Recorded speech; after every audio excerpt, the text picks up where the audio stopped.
crazy, but the Dr. Allen finally released a statement from Panda.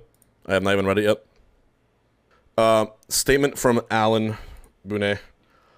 I am no longer CEO of Panda. I will no longer be part of the Smash community. I do not wish to return.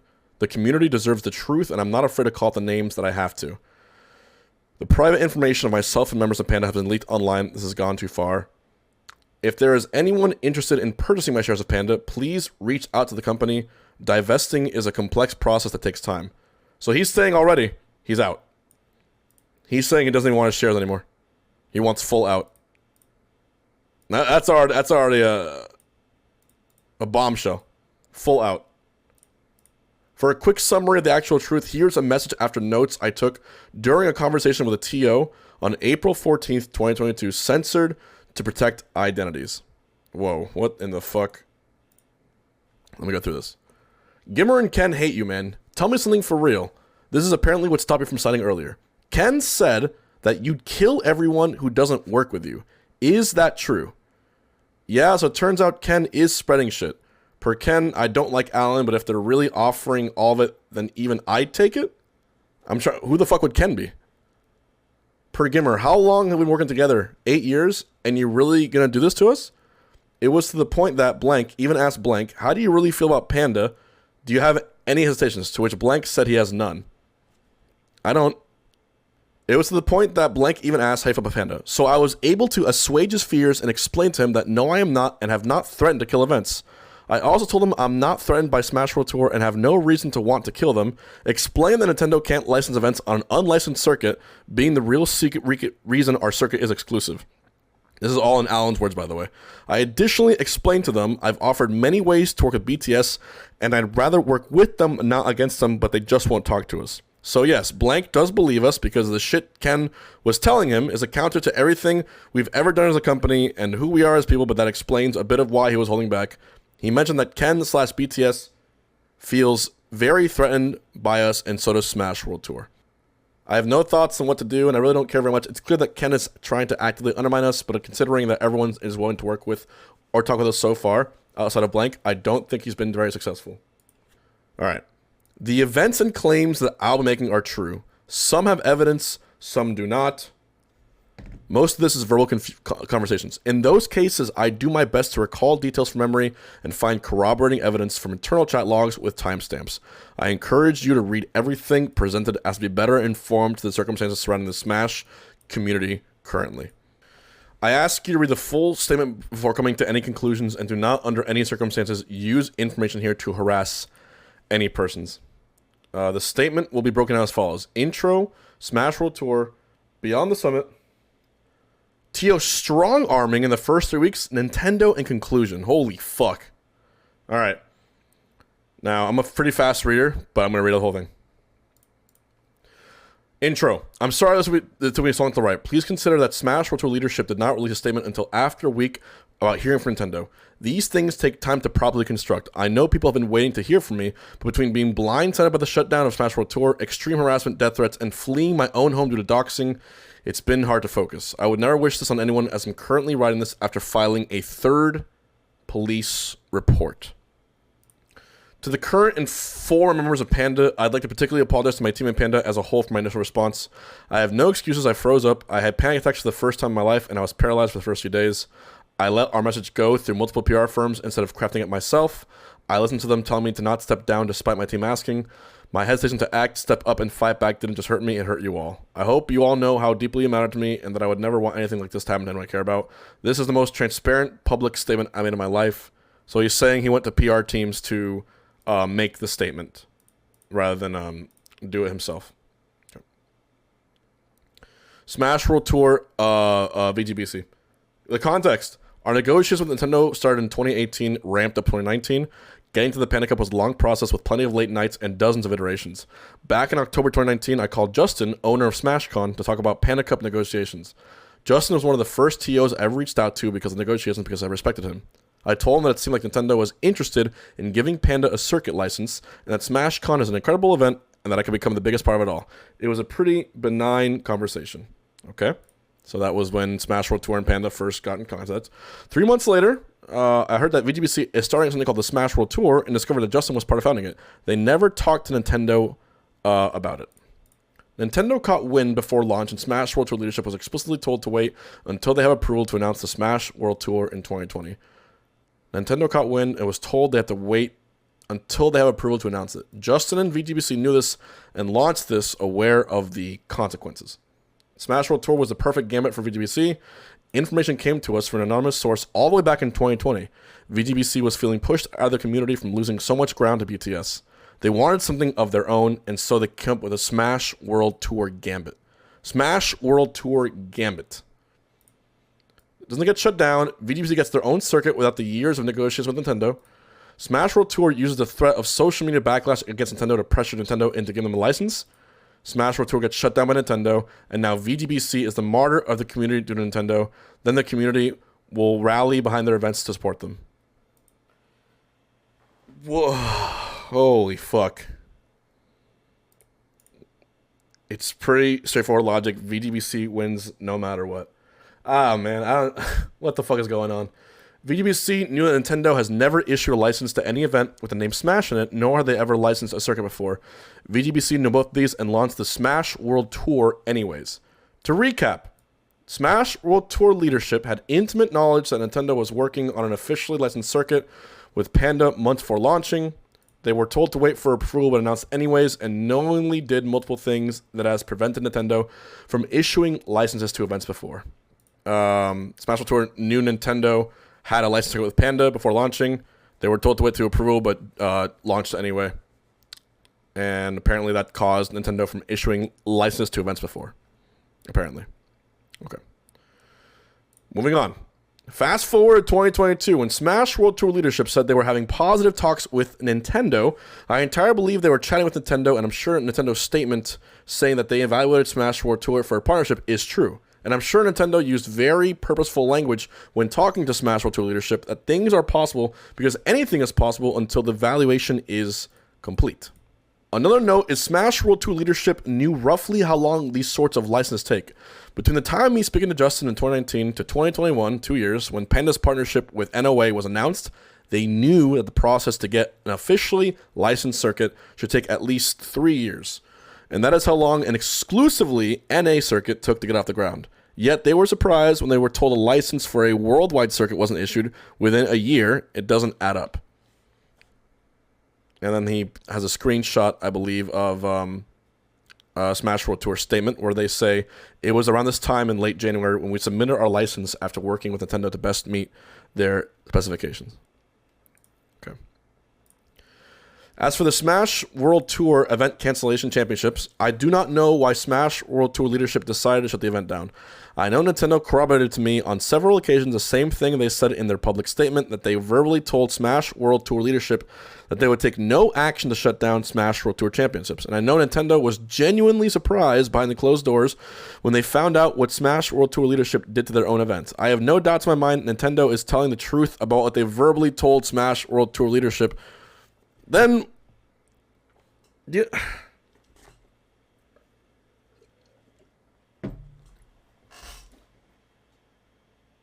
So this is direct, word for word, verbal conflict with what was stated by Smash World Tour. One of these two is blatantly lying. Or Nintendo is telling the truth about what they verbally told. Okay, the thing is, Nintendo did say something to them. Nintendo said, you need a license to run them, right? Nintendo didn't outright say, you can't run this, cancel it. But they said, you need a license which they don't have. It's like legal loopholes. Okay, hold on. I have been recently informed that the main hotel in San Antonio listed in the Smash World Tour Discord did not have any pre-existing block or any expectation of large groups this weekend. There was no block canceled. It simply never existed? Oh, what the fuck is going on? What the fuck? Is there proof of this?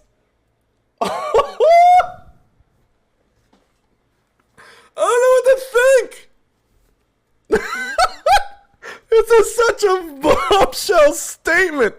Oh my god.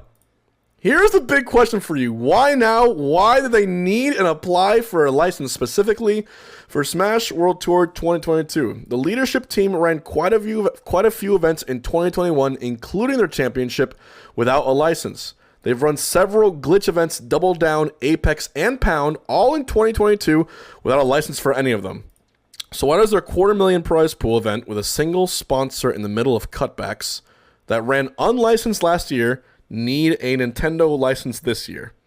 I know sponsors value a Nintendo license highly, and by getting more sponsors, events become more financially sustainable. Since they were in communication with Nintendo and were verbally told Smash World Tour Championships could continue, if they were confused with the mixed messages from the email versus verbal conversation, then why didn't they just ask for clarification? I'm pretty sure they did, right?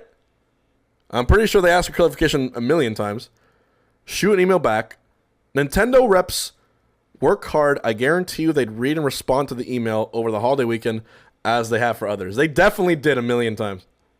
They made sure to tell us that in their statement. Okay. Yeah, those times are over. Then we all know that.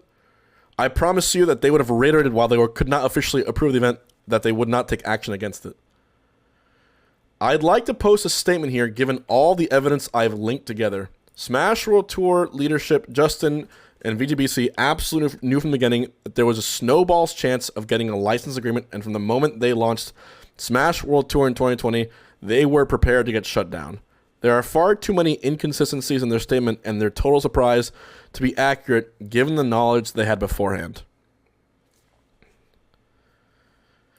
I do not know if they ever plan to run Smash World Tour Championships 2022. What the fuck? I do not know how they were paying for it or what revenue they expected to make back on it or to make the expenses worth it. I am making no claims that they did not intend on running Smash World Tour Championships 2022. I am simply pointing out their own words and available information for the many, many inconsistencies behind the curtain. This is like a giant statement. This is a giant statement to say. One question for you, Gimmer. Calling him out right here. Guys, this is going to get ugly. This is going to get ugly quick. This is going to be a fucking war. One question for you, Gimmer. Is partnering with Nintendo really that important to you? You sacrificed PM? What the fuck is going on? What? You sacrificed PM and now you're championship event and you want to keep trying?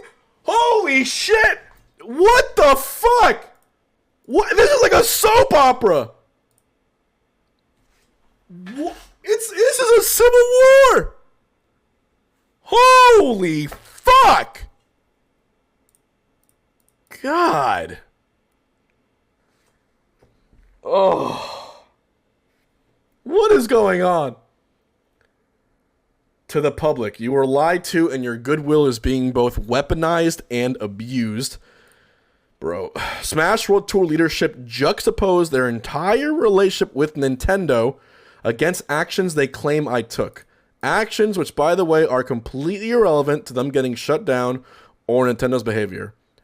How is me telling TOs that Smash World Tour would most likely not receive a license agreement prove any sort of action undermining Smash World Tour's relationship with Nintendo? How did hundreds of thousands of people make my life a living hell for a week over a false equivalency? So here he's saying he did tell TOs that were on the Smash World Tour circuit that they would most likely not receive a license agreement. Let me say this here for the first time. Both Panda and I, as the former CEO, have done absolutely nothing to harm Smash World Tour in any way, nor sabotage any Smash World Tour business efforts, license efforts, or otherwise, period. Chat, all I'm going to say right now is I hope you're subbed to the YouTube, because there's going to be a lot of things to, yeah. From April 14th, 2022, screenshots shared at the top of this document. I was able to assuage his fears and explain that no, I am not and have not threatened to kill events. I also told them I'm not threatened by Smash World Tour and I have no reason to want to kill them. Explained that Nintendo can't license events on an unlicensed circuit being the real reason why our circuit is exclusive. And this is from this top message that he shared with ATO. I don't know which TO it is, but I will say this is on Slack. This screenshot is from Slack because I use Slack.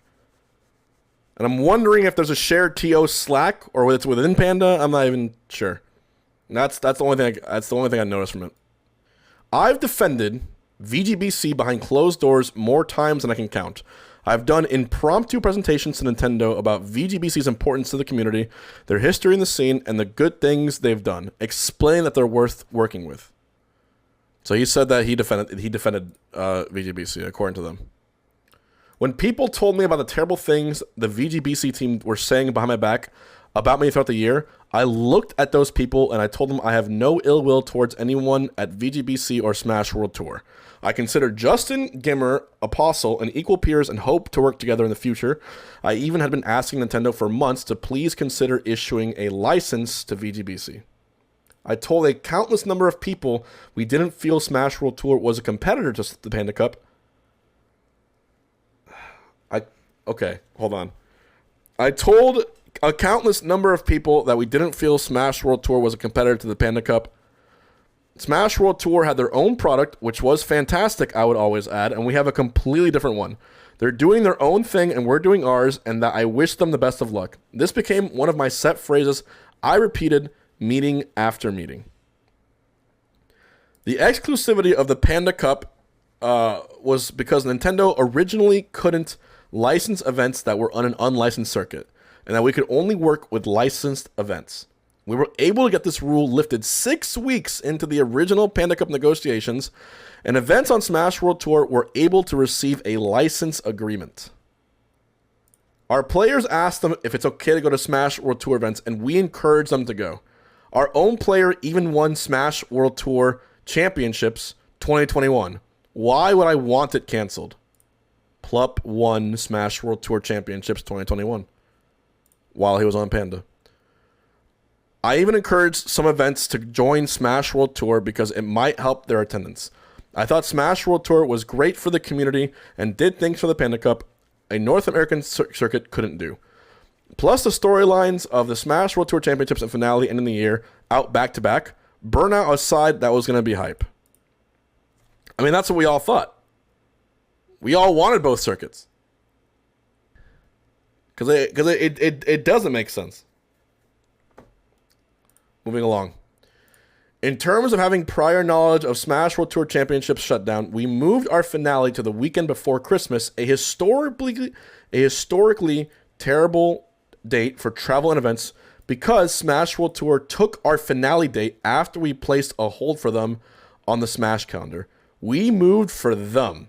If we really went to shut them down, knowing for sure that there would be no Smash World Tour 2022, then why would we move to a worse date? It makes no sense. Here's an email that was shown. Alan emailing someone. Lots of feedback on this. We still would like to prioritize pursuing a setup where the Sunday finals are in the theater or arena. We still would like to prioritize pursuing a setup where the Sunday finals are in the theater or arena. Please note that December is currently a mess for dates. Beyond the Summit has changed the date for main stage to the first weekend of December, and now the second weekend of December has a Smash World Tour Championships event. Think we should pursue the third weekend of December. And that is apparently a real email where he acknowledges the existence of both events from BTS and VGBC. Here is a Discord screenshot. So I see. So we're on weeks 1 and 3. BTS asked us to swap 1 with 2. We try to get 2 without confirming. Then Smash World Tour tries to book over both weeks 1 and 2. And in the end, 2 gets 2, again, without us confirming. So we end with 3. So there was a BTS, VGBC, Panda Cup fight over these 3 weeks. Just wait to get further. Holy fuck. Another screenshot. If someone mentions the finals date, while considering we booked first and both BTS and VGBC scheduled over us with no repercussions, perhaps we have a bit of reason why our date might still be in the air. Another Discord. We had a Panda Invitational, no date for a long time. BTS asked for December weekend 2 for Smash Summit in November when we received full details of their roadmap. On December 11th, Panda booked weekend 3. Panda booked weekend 1 on January 14th. The World Tour booked weekends 1 and 2 on January 21st. We smell trouble and try to get all 3 parties to deconflict December. Smash Summit and Mainstage moved to their present slots on February 9th to resolve the Miami conflict. Smash World Tour goes down to 1 weekend, weekend 2. It was a bit confused as to whether you still had 2 events, but I figured it out. I do not know why Mainstage was in on December. Blank would, as he had a part of it. The question here is probably, why did Mainstage need that weekend? I assume it's a venue issue. So this seems to be a Discord message confirming Dark Genex. I don't know about the statement's legitimacy, but to claim the event was never going to happen because of no hotel block is ridiculous. People were given stipends to the event prior to its cancellation and the TPC venue that was booked that weekend. So that's immediate,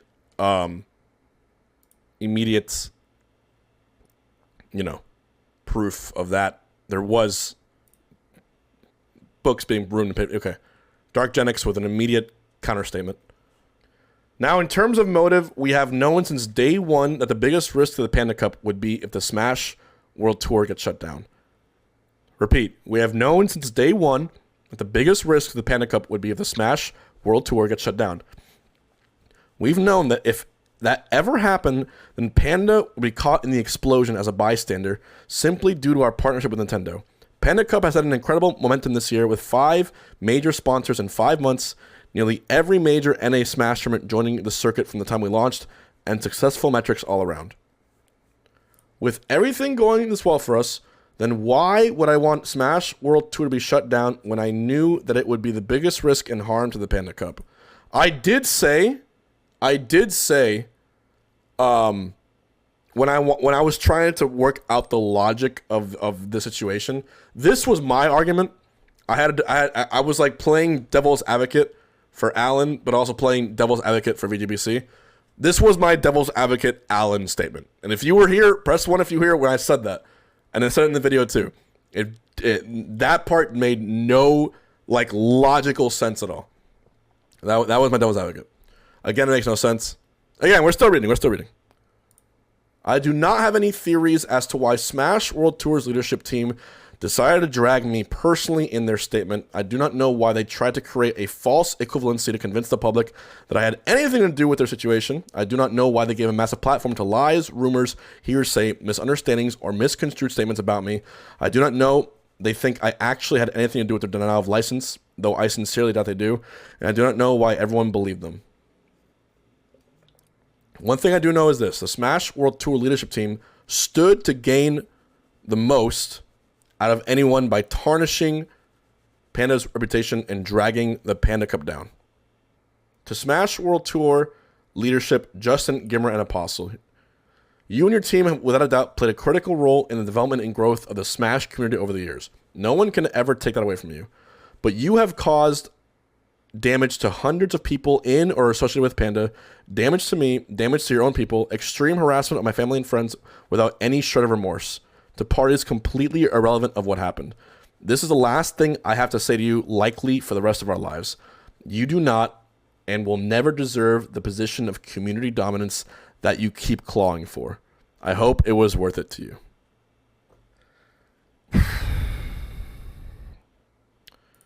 I hope it was worth it to you. Beyond the summit, sidebar, I've been told someone named LD is claiming I said things. I don't know who LD is, nor do I care. As far as I'm aware, I've never talked to them, seen them, and met them in my life. The LD was the original guy who... No, I'm not, I know who LD is, but he's saying that he never met LD. He doesn't know who LD is at all. LD is one of the founders of Summit, Beyond the Summit.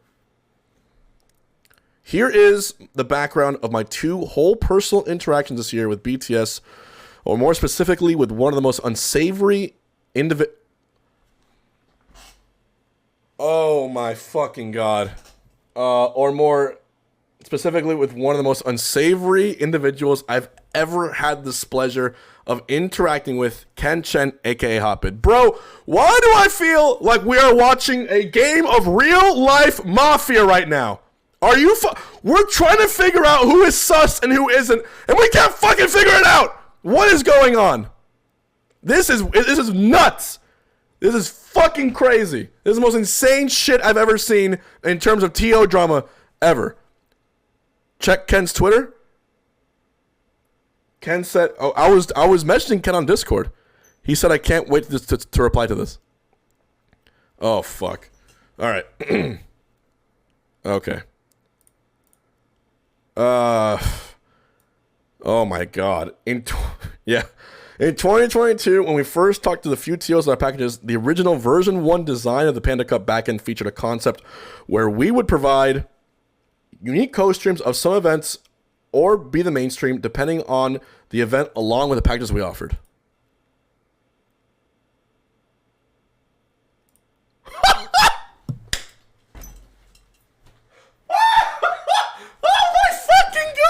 No, we're in a simulation. We're in a simulation, dude. We're in an actual simulation.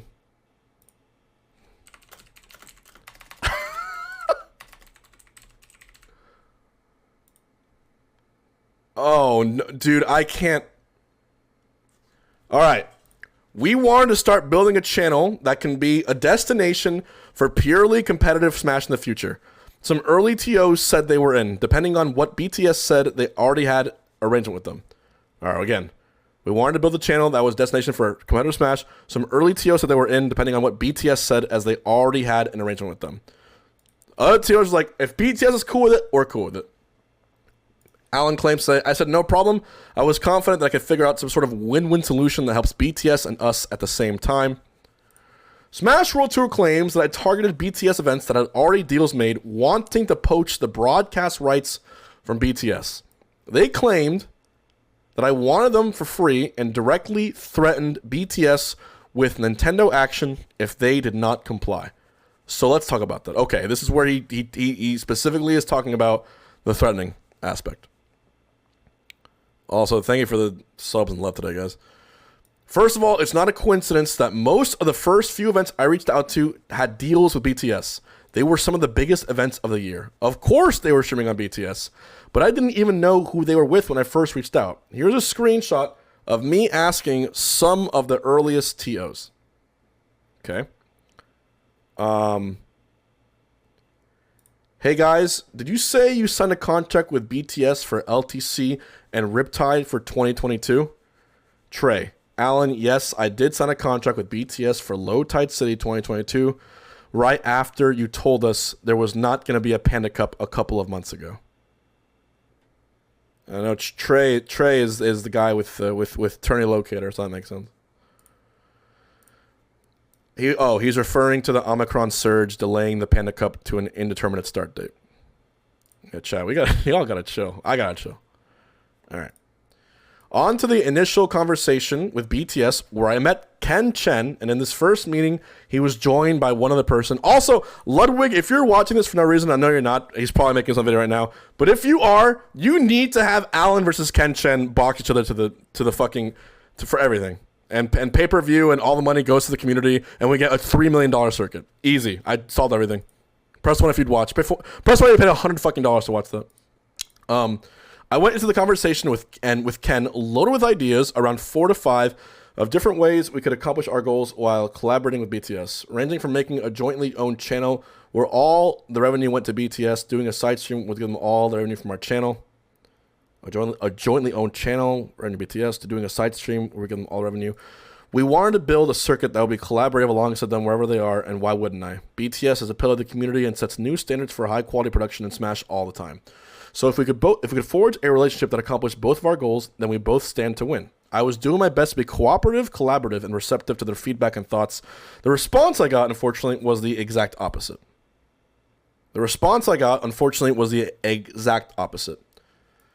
Oh boy. All right, we got conversation screenshots. Everyone buckle up.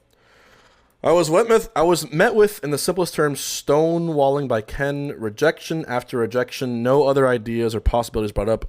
Nothing I could say was possible, and there was no alternative suggested, just Ken raising his voice at me and being mad that I would even dare to suggest half the things I did. How can you raise your voice via Twitter? To say the least, it was a frustrating call, but it was a call. But I didn't give up, and I still wanted to figure out a way to work with them. Even brainstorming with Nintendo about different variations with working with BTS before we had a second call. Okay. So this says, from Ken Chen, I'll have to read them and see, but sure. All right, I'll shoot it over. They're pretty basic catch-all NDAs.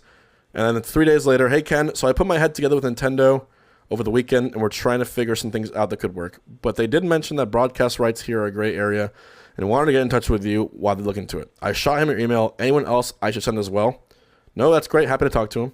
Also, please shoot me over that quote for a remote analyst desk when you have a moment. That would be helpful. We're figuring out different ways to possibly work with y'all. Let me know if there are other services BTS provides that we should know about as well. We'll add to the list. Okay. Following Smash World Tour statements, BTS had very little motivation to give up the broadcast rights for free, so they declined to get involved. After BTS held firm, the CEO of Panda warned that they would get Nintendo directly involved, putting broadcast rights for all tournaments in jeopardy. Does my conversation with Ken after our first call sound like I was threatening to have Nintendo attack them or get free broadcasting rights? Also, as you can see, I directly connected Ken to Nintendo as well. Nintendo is not a weapon I can yield. They take their own actions to their own company. Why would people think that a multi-trillion-dollar global company would jump when I snap my fingers? I have no idea. I don't think Nintendo is multi-trillion, but also, this message seems fine and tame, but there was a phone call, right? And I think what they're referring to is the second call, right?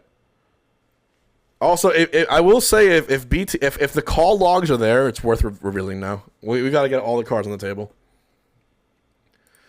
Does my conversation with so people are saying he can't really control Nintendo, which I think is pretty. I get that, but also, all right. Going into the second conversation with Ken, I had some new ideas. One of my ideas required me talking to Twitch, prompting Ken to explode at me for just suggesting I would talk to Twitch, and I had to reassure them I wouldn't do that without permission.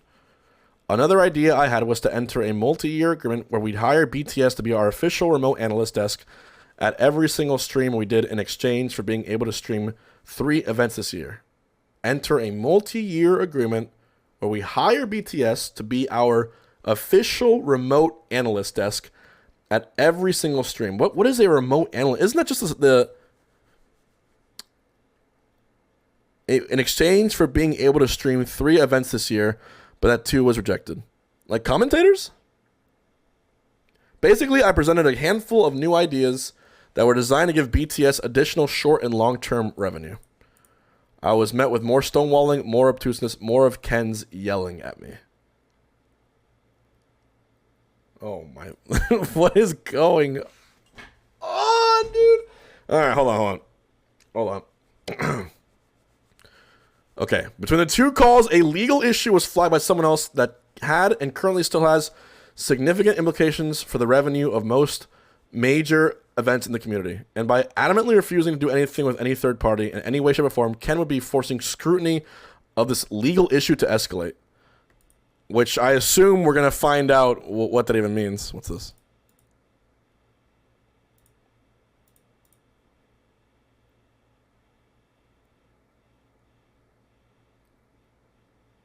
Yeah.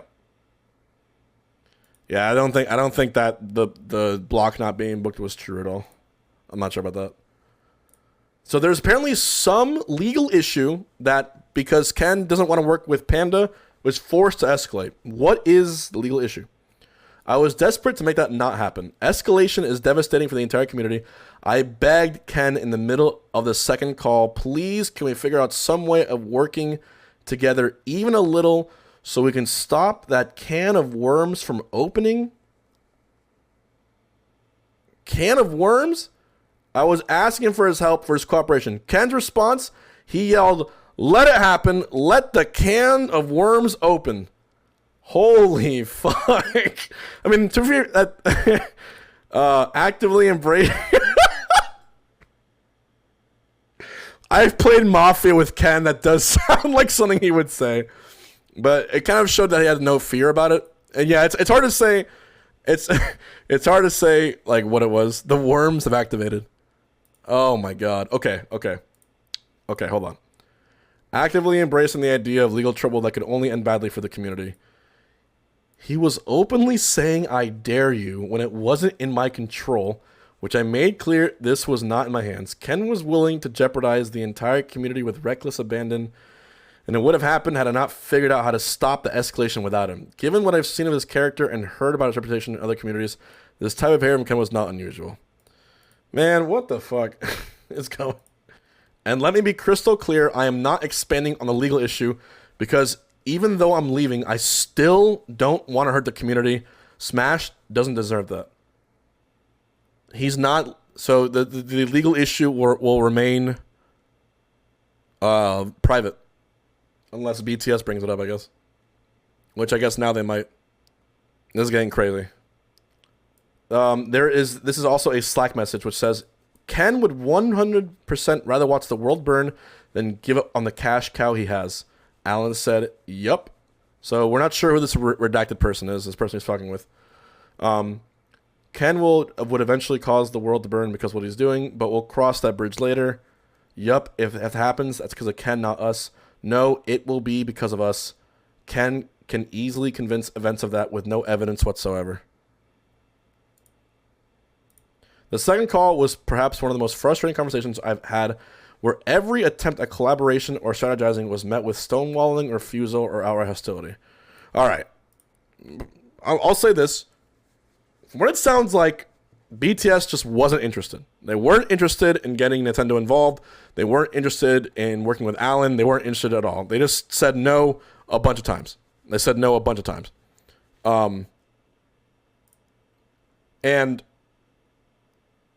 But then it seems that Alan then brought up the point where they kind of had to because there was this legal issue.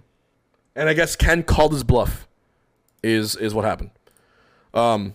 The only time I raised my voice, I think that may have been the first time I've done so in a business call, was in the conversation where I yelled something to the effect of, why won't you work with me?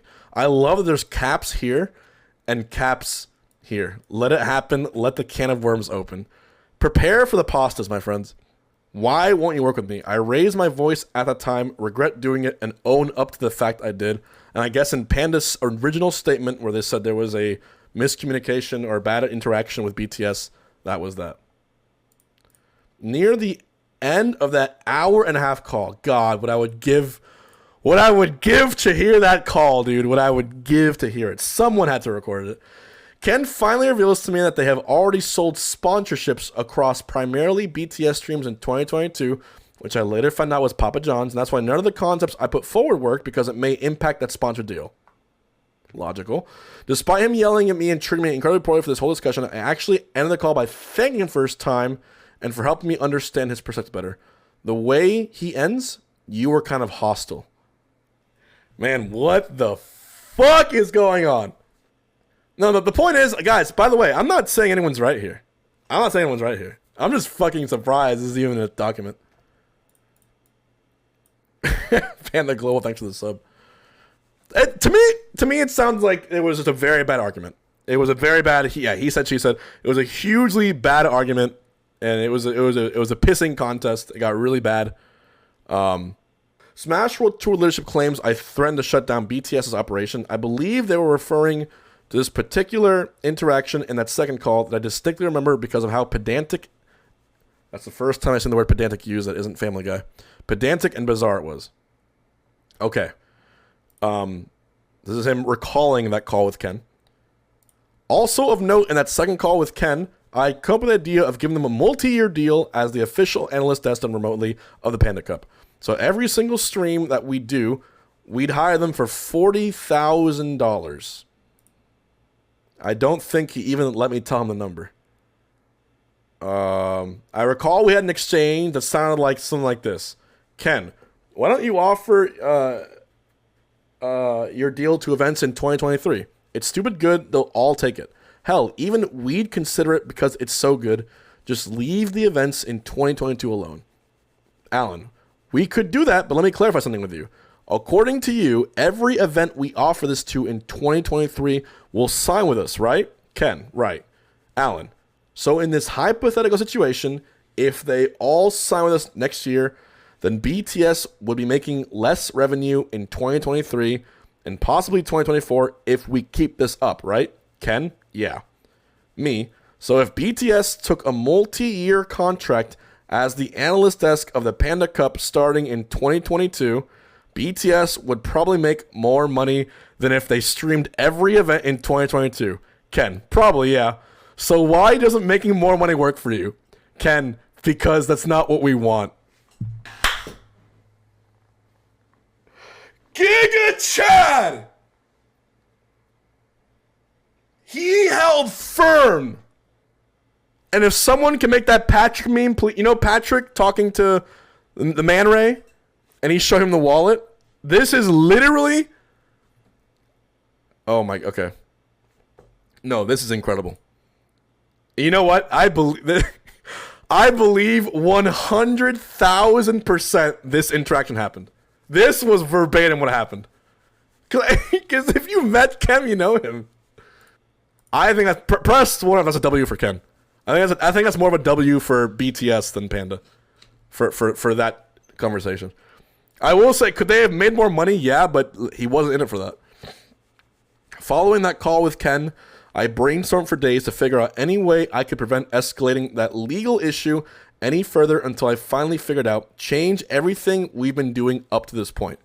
God, I just want to know what that legal issue is. Is it the modded Smash Bros?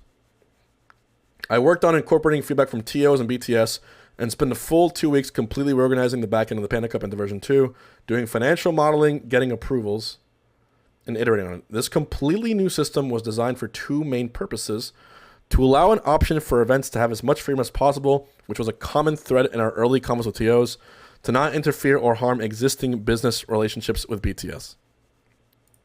So apparently he tried to remodify things so people could have their events happen.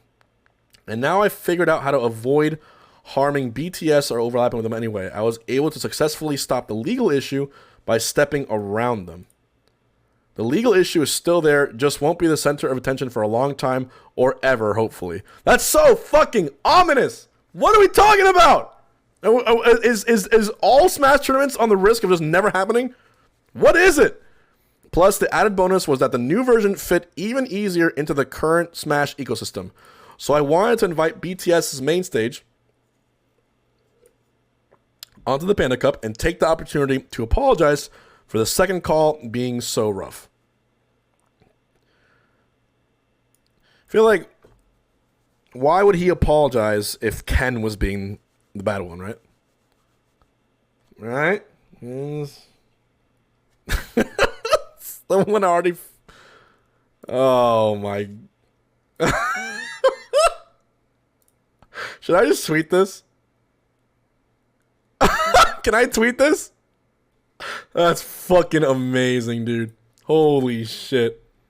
Take the opportunity to apologize for the second call being so rough, to give Jake, thank you, to give any additional clarity for my words, and to show them how we redesigned the Panda Cup based on their feedback in the calls. I believe I made 4 attempts to reach out to various members of BTS in order to have that discussion. I did not hear back from them. Okay. Hey Ken, just finished figuring out some stuff on our end today, and looks like main stage may be possible for the Panda Cup now. Let me know if you'd be interested in having a conversation about what that could look like, and I'll shoot you all the detailed documentation for you to read over. Would be great to have you all on board. Yeah, it's because they said no, right? It's because they said no. And then that was March 31st, 2 weeks later. Hey Ken, just wanted to check back up on this. I know we'd love to work with you guys in some capacity, and the minor package was designed to hopefully allow complete freedom on your end with minimal intervention on our end, plus still helping financially for the best of both worlds. Let me know if you have any interest. Main stage being the final event on the Panda Cup this year would be really cool. Both Blank and I feel that way, at least. It's probably one capital letter, right? To me, this seems like Alan was trying to get them on board. He had to get them on board and do all that. And to me, all this seems like is that Ken said no. That's all I'm seeing. Just a big no. And honestly, I understand why. There's a lot, you know, when you sign like with Nintendo or a big thing, there is a tons of rules of things you can and cannot do. All right? Mikey, this is the cheat. Okay. Hi, sorry about the calendar mix-up. We had a conversation with CAG today and let him know the date swap scenario was what would work best for us. But it seemed like we each believed that the other had talked to you guys about it. LOL. Just wanted to clarify that was still an option for you. So now this is we're talking about the date dispute. I figured some wires got crossed. It's most certainly an option for us on the table while we explore more potential venues. And I'll emphasize not taking the first weekend. We'll do my best. That was February 10th and then August 23rd of this year. So that was a 6-month gap of messages. Hey, Mikey, long time since we last chatted. Hope you're the right person to go to about this since I've seen you super active in the community and at Smash events recently with BTS. We've been super hard to work on Nintendo to open things up for the Panda Cup to be as simple and seamless as possible for events to join the circuit quickly and easily without all the hassle from before. Now that things are much more straightforward, we were hoping to see if BTS would be open to main stage joining the Panda Cup. Would love to have a chat to go over what that entails if you have time. Like I said, it's a super easy process now, and I think we have ample time to help y'all promote the heck out of it. By the way, so sorry I sent this yesterday. I had no idea summit voting was ending. Yeah, so he left them on red, and then you know this sounds like? This sounds like the guy who's sliding into the DMs. Gets like he opens his heart out, gets left on red, and then the guy's like, "Oh, they were probably just tired. She was probably just sleeping." Oh, she probably my text probably didn't go through or some shit. Hey, Mikey, amazing work with Summit last weekend. Was a great show. Just wanted to bump this up. Would love to work with y'all this year, even next. Okay, so February 10th talks to Mikey. March and April talks to Ken. And you know what happens when you ask mom if you can do something, or you ask dad if you can do something, and then he says ask your mother, and then he goes to mom. And the mom doesn't say what they can do either. And then it's like, ask your father. This is exactly what happened here. Look, February. He got no response from Ken. And so in August, he went to Mikey instead. Oh, and Ken left BTS in June. You're right. I'm sorry. But there was no response from Ken at all. You're right. My bad. Ken left and actually went to Liquid. That is correct. I thought that was during... what's it called? September that happened, but no, that was in June. You're correct. And yes, and we love Ken. We love Ken. I'm sorry, we love Ken. He does great stuff for us. But this was all before. It sounds like August 24th. I had no idea. Here are some screenshots of me discussing the second call with a colleague. All right, this is Slack again. Any sort of deal where they aren't the mainstream is a no. I offered a multi-year third-party production deal with them even, and they said straight no because they don't want the money. They would not sell us the rebroadcast rights because there's no way our broadcast could be made so differently as to be a different production from the BTS mainstream. They only sell rebroadcast rights to streams that won't compete with them, like an alternative language or streamers like Ludwig. And I also did restream some events. Basically, they say they sell the rights, you pay them the price, and you get the rights for the weekend. And BTS, when you pay them, they offer you streams. They said you can restream it, and they also offer you a raw feed, by the way. So if you want with no commentary at all, they also offer that to you. So that I was also one of them. BTS has an overarching strategy with the Smash community that is incongruous with any strategy we put forward. There is no deal we can make them that will make them happy unless they are the stream for these events here. They also refuse to discuss hypothetical situations. They also don't care what happens in 2023. And that's what Alan claimed. Okay.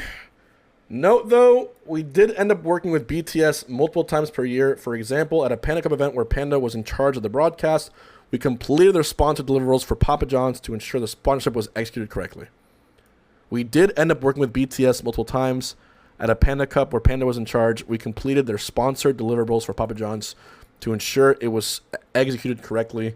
The broadcast team did everything they needed for the event to get paid in full.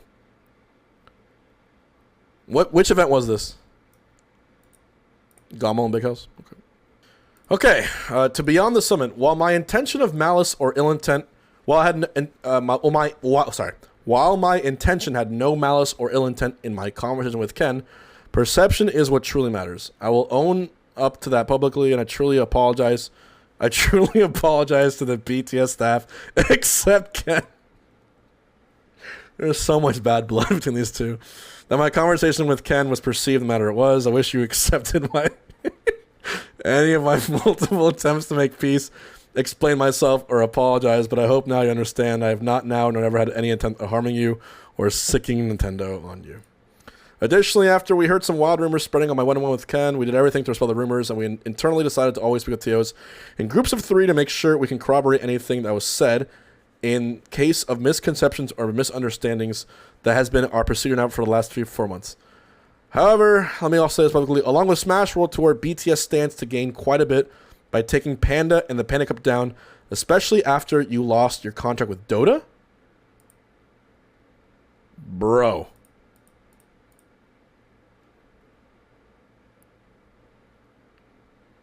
Okay, Alan made his, or Ken Chen made his statement.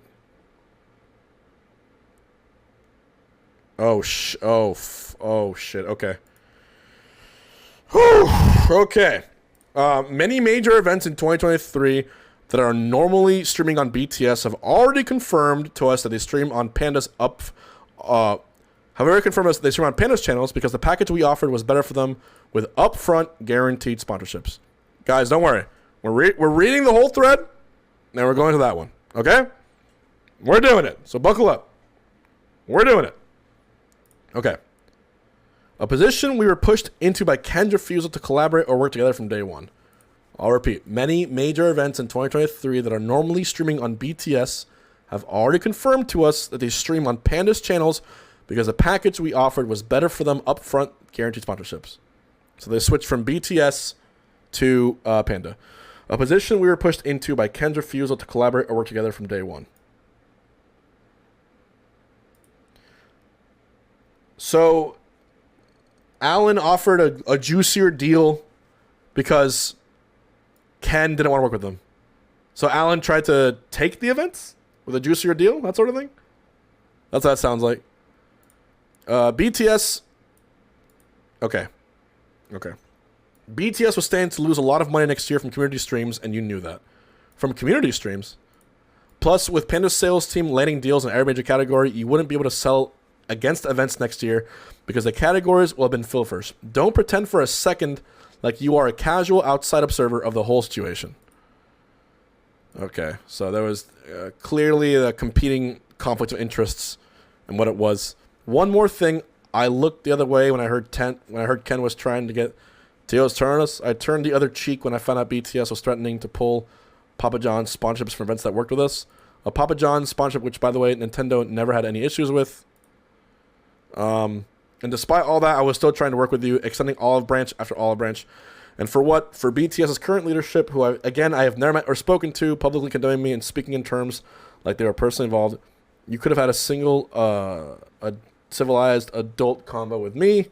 And Ken, even though he's no longer with BTS, he's still trying to poison the well from afar. I even told that he tweeted Panda's NDAs are about real estate and don't provide any protection. Turns out, after double-checking specifically with Ken's NDAs and multiple lawyers, he didn't read past the first line. The NDA is standard, perfectly normal, and legally sound. Ken's been encouraging people to violate assault NDA without harming himself in any way. Encouraging people to break an NDA is irresponsible and reckless. Like, unless the whole community is burning alive, then we have no idea what to do. But oh shit. It's generally overrode an NDA that deals with property as well as IP and property. All right, so this right here, it's a bit of a word storm. It's just showing the boilerplate. It's showing the boilerplate of what an NDA says, and showing that wasn't the case. That's what that says. Ken has been both publicly and privately turning people against Panda for months. Dude, I don't... This is... It's created a thing that the official competition for a game should not be run through a team org, let alone one that is actually competing in the event itself. Any TO with actual tournament or organizational experience is a better option, regardless of whether there is actual bias. A team org should not have control over the schedule, format, funding, seating of their own players in the biggest events of the year. I understand that. No pro league or circuit that cares about competitive integrity can justify this. That's not a bad point at all. Could you imagine like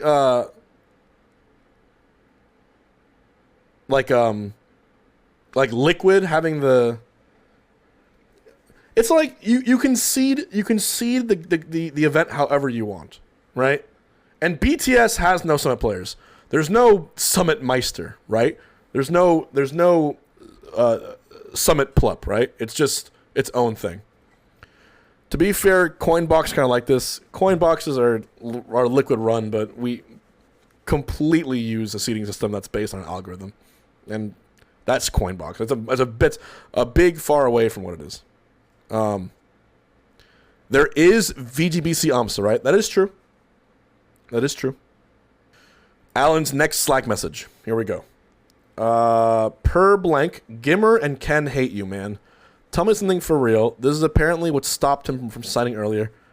Ken said you'd kill everyone who doesn't work with you. Is that true? Turns out Ken is spreading shit. Per Ken, blank, I don't like Alan, but if they're really offering all this, then even I'd take it. Per Gimmer, how long have we been working together? 8 years? And you're really going to do this to us?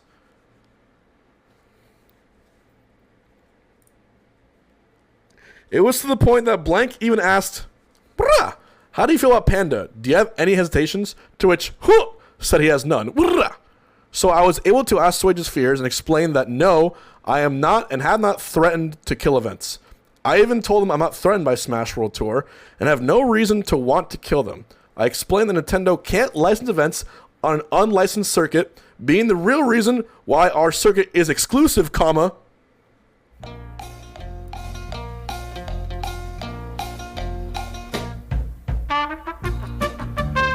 I additionally explained that I've offered many ways to work with BTS and that I'd rather work with them and not against them, but they just won't talk to us. These are huge black bars, dude. Wait, don't these black bars look like Flat Zone? That's the Flat Zone stage, dude. I think that's what you're going for. There's the devil in the details, dude. This is a banned stage. That is not neutral. That is not neutral. So yes, all right, serious. Oh, sorry guys, I'm trying to have some fun. So yes, blank does believe us because the shit Ken was telling him is to counter everything we've ever done as a company and who we are as people, but that explains a bit of why he was holding back. He also mentioned that Ken BTS feels very threatened by us, as does Smash World Tour. Who is saying this? I have no thoughts on what to do, and I really don't care very much. It's clear that Ken is trying to actively undermine us, but considering that everyone is willing to work with or talk with us so far, I don't think he's been very successful. Is it Gimmer saying this? Some third party, I guess.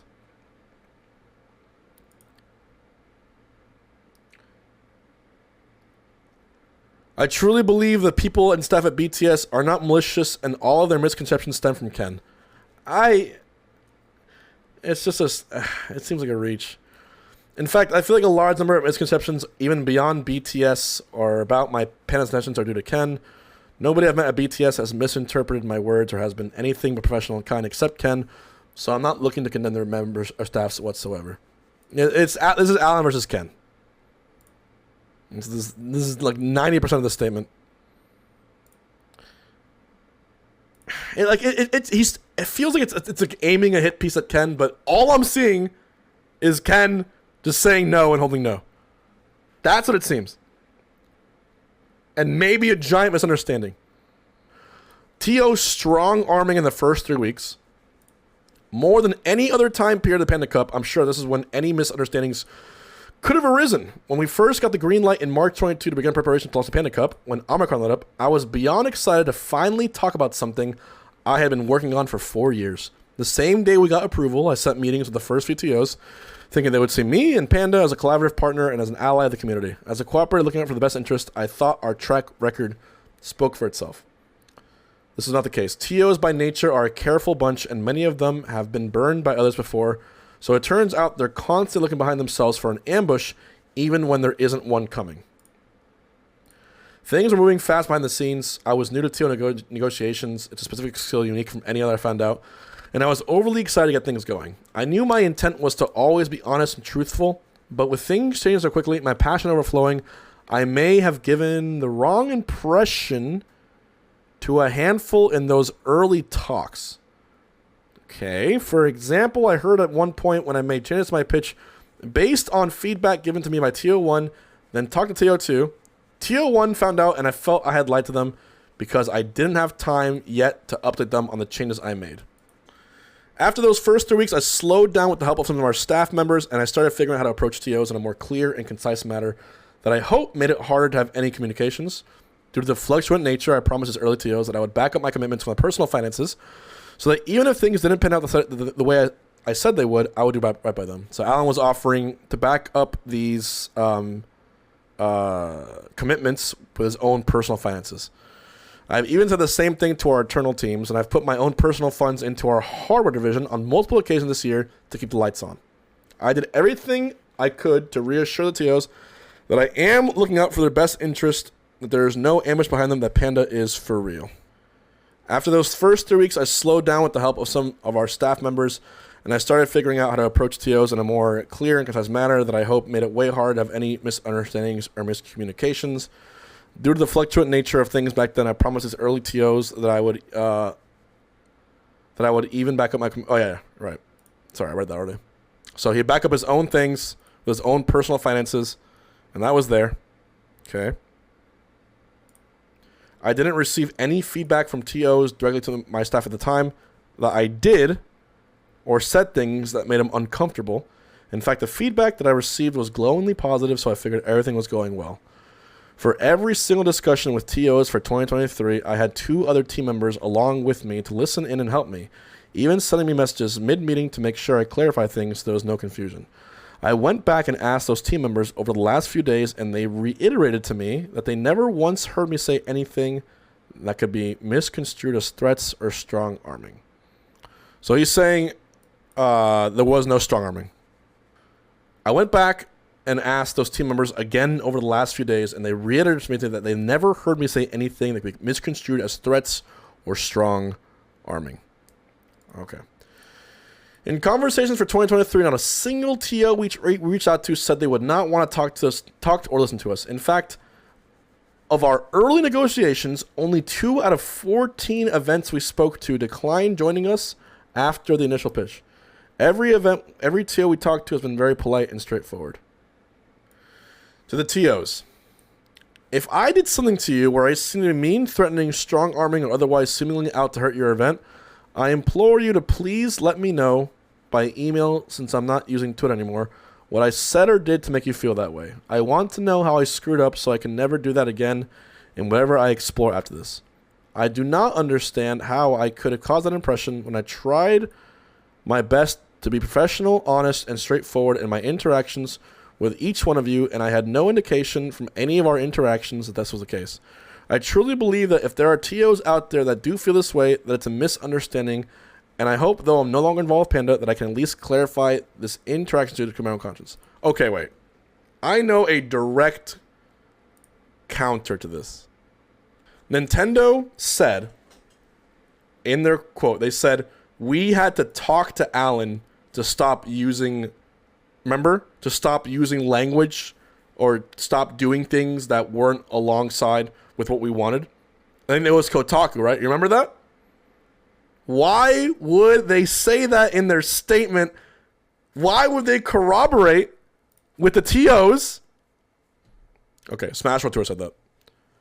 But Smash World Tour said that's what they were told by Nintendo. So if Smash World Tour is telling the truth, this is false. Okay. So how do I prove I didn't strong arm or threaten events that didn't want to join us? Well, here is a dump of screenshots to show you examples of my interactions with TOs that have declined joining the Panda Cup this year, and some that have accepted. So you can see a perspective of my conduct and communications.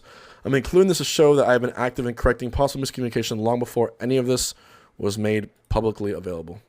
The TO of Shine, he basically is saying here, you probably can't see it. He says, great news. After yesterday's conversation, BTS confirmed they're okay with events. Super excited we found a route here. And if you choose to not opt in, let me know. That's okay. I'd love to know if we're missing anything crucial. Looking forward to hearing back.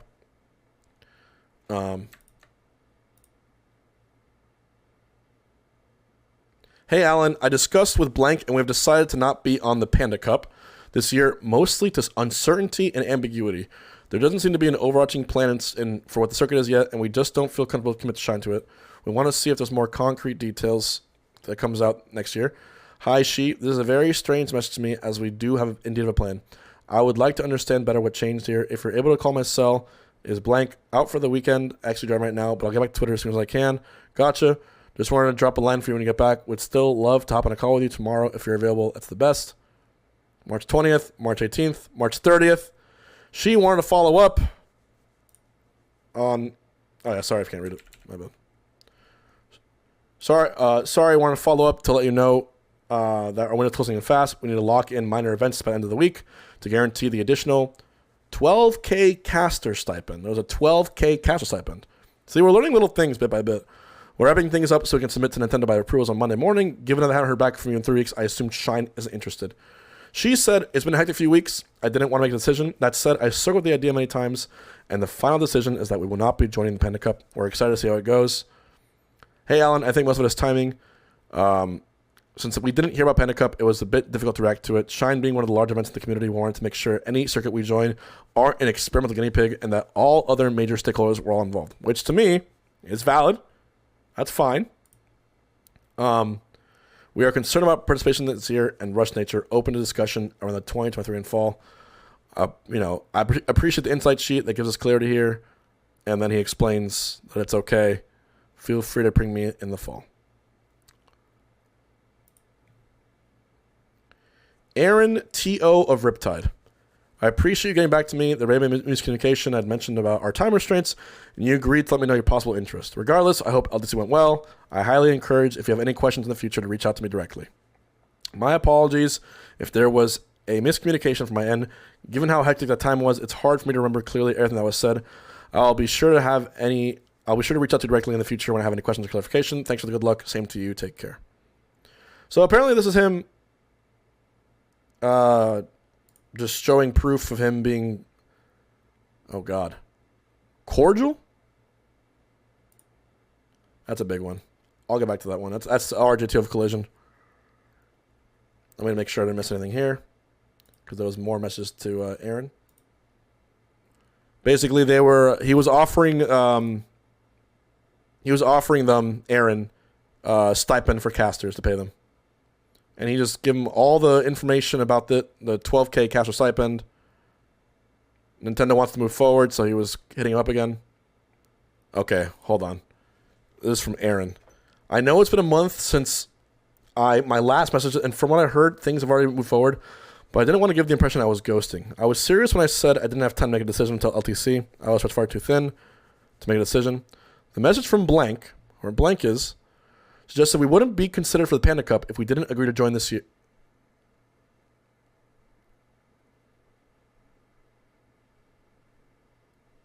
That's Alan. Obviously. Right? No. Wait. No, this is Alan. He's saying Alan. Message from blank. That suggested. I don't know who blank is. that suggested we wouldn't be considered for the Panda Cup in 2023 if we didn't agree to join this year was also concerning and off-putting. That sounds like isn't it the threat people were talking about? Okay. Anyways, keep going. If we didn't agree to join this year was also concerning and off-putting. We had agreed that I could have until after LTC, and all of a sudden I'm being threatened, not only to make a decision, then agreed, but also not with even being given an option to participate in the future if I don't make a decision. I didn't have time to ask you directly if this was indeed the case or if I was mistaken, but over the following weeks I heard murmurs that other tournaments were being told the same thing. The Panda Cup has changed and evolved a lot since you approached back in November and when talks were resurrected. In March of this year. The collaborative process of something like this is important both short and long term for it to succeed. That said, nothing can betray that collaborative process faster than those involved feeling like they're being forced/threatened with to comply with things they don't agree with. I appreciate being considered. I wish y'all luck in executing the first ever official Nintendo license circuit. So, this is yet another TO, Aaron, saying that he feels threatened by it. Alan replied, Aaron, I appreciate getting back to me. There's a miscommunication. I had mentioned about our constraints. You had agreed to let me know your possible interest in continuing the conversation within a 1-week time frame. I wasn't aware you intended to wait until after LTC. Okay. Regardless, I hope it went well for you. Best of luck with Riptide. But it says, yeah, sounds like he was threatened by rumors, right? By something. All right. And then we have Sheridan and Bobak. I don't know if you guys can read this. Basically, Alan told Bobak and Sheridan from Genesis, with Genesis around the corner, we revisited our plan and decided it's best for us to not rush into anything. I've attached the deck and extended document for as usual. We'd like to revisit this discussion in 2023 when things calm down. I've attached it too.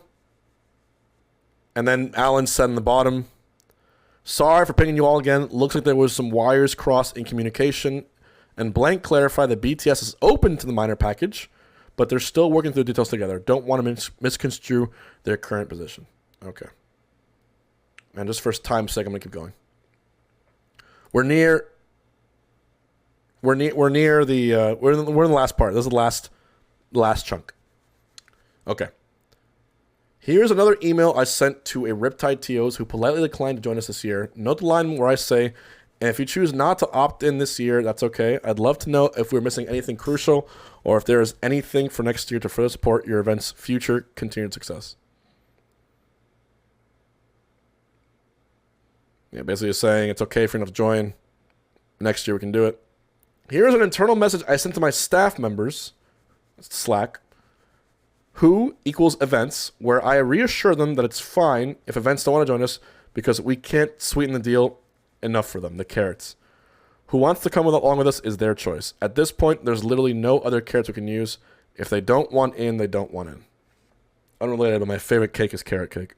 No other carrots implies there's a stick. All right, here we go.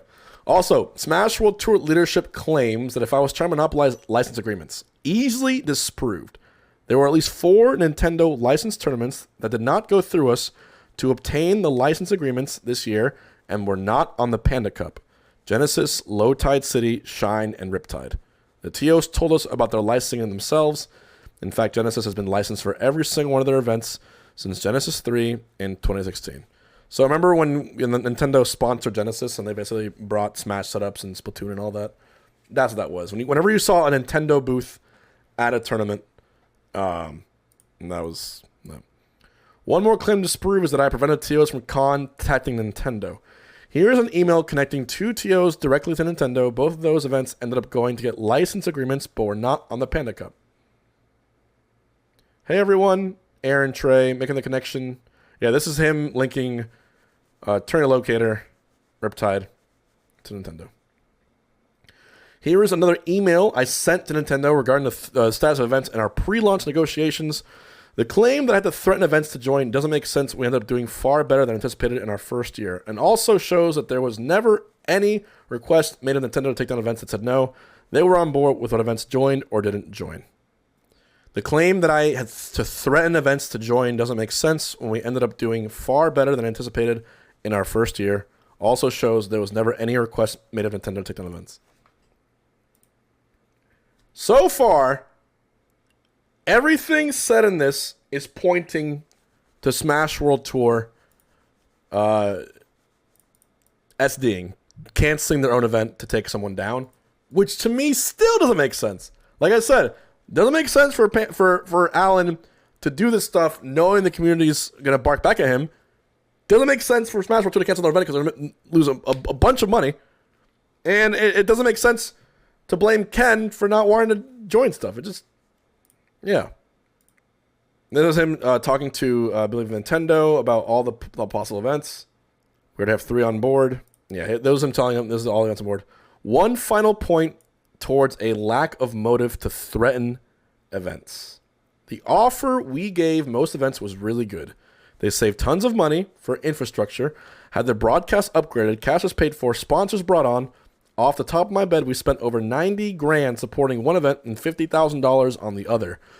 We sent staff to help them with setup and teardown, film interviews with their attendees to put a face to the event, and much more. There were some bumps along the way while we figured out our footing, hence why the deal was so good, but they were minor and we executed well.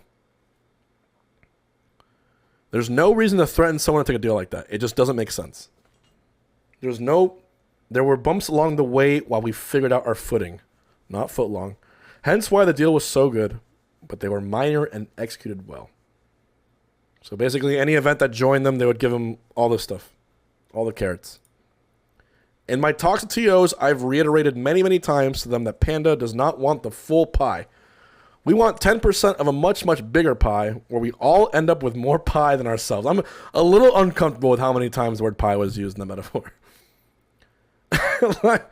Everyone gets to eat more, and that's what Panda is all about. I said this in more conversations than I can count. There is so much pie. And now we have no pie. I will maintain again that I did not strong-arm, threaten, or otherwise pressure events to join us. And any perception otherwise is a misunderstanding that I would have loved to have the chance to clarify with the involved parties. My God. Okay, Nintendo. This is the last part. A big question we got all the time is, what is Nintendo providing that makes this partnership worth it? What are they cooking? Nintendo supports the events in many ways. Every way about helping them save money and become more stable. Commentary support, setup, production at times, staffing, shipping, etc. I've seen Nintendo spend more money on the Smash community this year than any other org in the world outside of the Panda Cup. Every penny they spend is towards the community.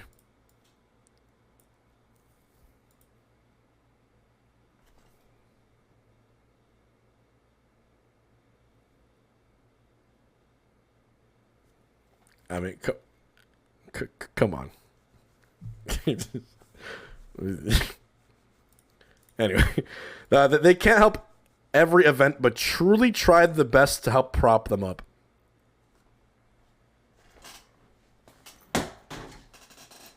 Who remembers the Big House Online cease and desist? Anyways, anyone who thinks Nintendo only gave their blessing or gave us a license and a thumbs up has no idea of how much they've done behind the scenes. Working with Nintendo is challenging. They have high standards for their partners and care deeply about how their IPs are used. There's a lot of red tape to navigate, even for people used to red tape. The design of the Panda Cup was to help simplify that process and made it much easier for events to obtain licenses within a reasonable time frame. Every single competitive video game in the world that is a side of Smash has publisher regulations in order to do major commercial activity. That's a fact. Smash just never really had meaningful major commercial activity in it. And that's part of the problem. Because if Smash never has that major activity, then it'll never be able to sustain full-time careers for more than a handful of people. The community would continue to see the most passionate and most talented people leave to pursue jobs where they can actually raise a family or make a long-term career. But the worry is that if Smash had publisher regulations and commercial licensing without proper community oversight, then we would risk losing the identity of the Smash community, which wouldn't be worth it in the end. So this became the cornerstone of the Panda Cup. We take the red tape, the corporate limitations, the months and years of approval in exchange for the rest of the community having freedom, keeping their identity while being able to do major commercial activity, helping to take events from barely breaking even the profitable so they can support the dedicated people who made them a reality and that careers would begin to pop up throughout the community. We didn't want the whole pie, and we never have. So how did Nintendo directly pay Panda to do this? $0. How much did Panda pay Nintendo? $0. They supported Panda on the back end, are partners with Panda, and help facilitate the Panda Cup. Despite popular belief that they get in the way, they never once said no to a sponsorship opportunity for the Panda Cup. Within 5 months, the Cup signed more than $2 million in sponsorships and counting. Every single sponsor said they wouldn't have come in if Nintendo wasn't supporting us in the way they're doing. This is year 0. Panda Cup spent all that money on the Panda Cup and Panda Cup finale event. The finale was going to go big. Panda paid for the LACC and Novo without outside support because we thought the Smash community needed to see what Panda could do for them when things actually worked out. The finale had hundreds of setups, arcade games, a carnival section, gotcha machines, and crane games. Completely free to enter. A finale that Panda had to postpone because of death threats to our staff and even contractors, player boycotts and dropouts, all thanks to lies from the BTS and Smash World Tour leadership team. People have been questioning the value of everything we've done this year, so here it is, and now I laid it out for all of you. Conclusion. I've been part of the Smash community since 2007. I've served as a volunteer moderator for the original boards, a backroom member helping discuss rule sets, a TO, a commentator, an event organizer, a community leader, and many other roles over the years. Even when I supposedly retired from Smash when I went to grad school, I found myself returning after I finished, going to my locals straight out of work in my work clothes. The foundation of Panda was for the goal of helping those around us, treating people fairly, and growing the community that I've been proud to part for so many years. Over these last 9 years, I've worked incredibly hard to make a company with the goal of creating career opportunities, to let people go full-time supporting Smash and fighting games, to pour their passions into a sustainable, long-term effort. I made sure that any success that Panda had seen, any investment we've ever received, and every time we've done something great, the end result was the same. Put it all back into the community. I remember reading a funny tweet once that said the esports industry is a losing racket, and the only respect-worthy people are the ones that take VC money and give it to their homies. I laughed mostly because that made me realize I built a company that never took VC money, yet still poured millions of dollars into the homies and was sustainable. Supporting everyone that worked incredibly hard that I'll always be grateful to have called my team and friends. I'm pretty proud of that. But now the mob mentality has dragged me down to the point that even my closest friends can't defend me publicly without backlash. If you skip to the end, please don't. But since you are here, and here is the Spark Notes of everything together. If you're just arriving, 1, I'm no longer the CEO of Panda. Thanks to lies, falsehoods, and bandwagon character attacks, my life and the lives of my family are at risk. My team was harassed to the point of resigning, many in tears, and they may never have a chance to pursue a full-time career in Smash again. Smash World Tour leadership organized and coordinated a lie about the circumstances surrounding their status of license agreement, making up a villain to blame it all on and come out as the heroes on top. Past and present BTS leadership chose to corroborate it publicly for unknown reasons, but definitely benefit it from as well. A former BTS leader, that being Ken, took every opportunity to stonewall and obfuscate, my God, any efforts to come to an agreement, going as far to dare legal action, not by Panda or me, that would harm the community, on top of even threatening to revoke sponsorships from events that considered working with the Panda Cup. In spite of all this, I still try to make every effort to work with BTS. The goal of the Panda Cup was always about growing the entire Smash community and was never about my personal aspirations. Our model always share revenue with production of everyone outside of Panda, including events, casters, players, production staffing, and more. 98% of the staff on Panda were people from the Smash and fighting game communities, a monolith of our scenes that truly had the best interest of the community at heart, and that very same community tore it down in a matter of days. This cannot be who the Smash community becomes, regardless of what my statement says. I do not want the same thing to happen to BTS, to VGBC, or to anyone. Please do not harass any groups, do not dox anyone, and do not attack whomever you perceive to be the villain of the hour. Smash has to change. Smash has to be better than this. I've given almost 9 years of my life to serving this community. I've dedicated thousands of hours, worked every weekend, put aside starting a family, and stepped away from a successful career that took 10 years to achieve. I think my longest real vacation in 9 years was 1 week. And over those 9 years of Panda, I have never paid myself or taken a dime. Just to make Smash into a stable, growing community and a tier 1 esport, I truly believe in it. Money isn't why I did this. I started Panda, became a CEO for one reason, give players in a field they're passionate about, and I'm proud to say that. But now I'm the villain, the greedy corporate pig that wants to line his own pockets, the enemy of the community that I've sacrificed some of the best years of my life for.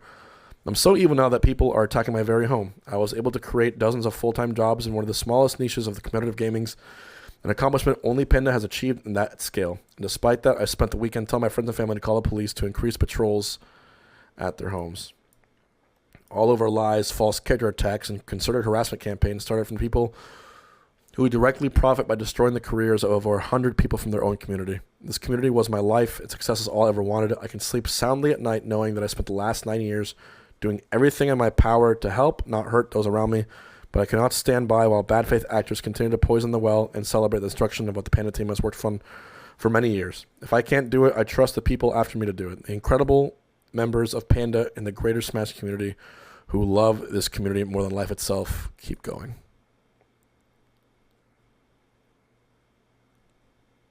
And that is the statement. Jesus Christ. Holy shit. That's a lot to unpack. But now, ready for this, guys? I am going to read Ken's statement. The counter to this statement. The most jarring part of that original statement, when I went through it, the most jarring part was, I think, the Smash World Tour stuff. Where was that statement with PM? This right here, this line right here is is the most insane thing I have read from one community leader to another. Anyways, there's a lot to this statement. There's a lot. One question for you, Gamer, is partnering with Nintendo really that important to you? You sacrificed PM, now you're championship event, and you want to keep trying. I am sure Gimmer and Smash World Tour would have a statement. He's basically insinuating that Smash World Tour shut down their own event to destroy the Panda Cup. This is the claim. And I just don't understand. It seems like a conspiracy. It's just I don't know, man. Okay.